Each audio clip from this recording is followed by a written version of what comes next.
is that Georgia is one of the fastest growing states in the nation. And that's a great thing. There's no doubt about that. That's good.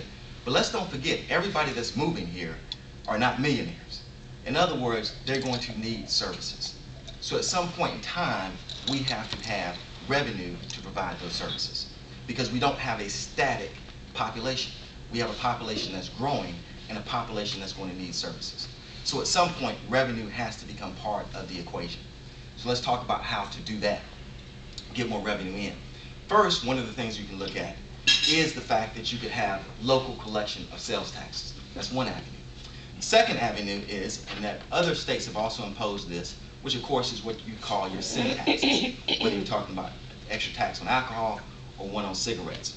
In 2001, we did a cigarette tax in Georgia, but it basically was offset because then we instituted more tax cuts for various industries. So on one hand, we raised revenue, but then we had more tax cuts on various industries, and we had a zero-sum gain. So that's number two, raising revenue through that aspect. Number three, I think we should repeal what is called House Bill 191. We have lost about $20 million a year in corporate income taxes, and House Bill 191 is this. What it is corporate income taxes were calculated by payroll, your sales, and property taxes. A few years ago, the legislature, for no reason, eliminated the payroll and the property tax aspect of that, and only it looks now to sales. But many of the corporations have sales totally outside of Georgia, and if that's the case, they pay no income tax at all. That law has to be repealed. We're losing over $25 million per year because of that law that went into effect. So that's another aspect.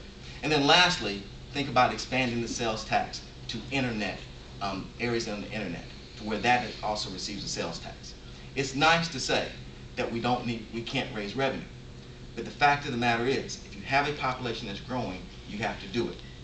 And then also, don't forget about the fact that it's possible to raise revenue on the top income single filers, $200,000 a year, 1%.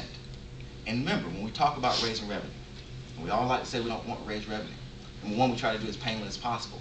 Remember, we already talked about the fact that revenue has been raised just through back channels. So let's look seriously about covering this budget gap. So those are some of the suggestions that I would have. Thank you.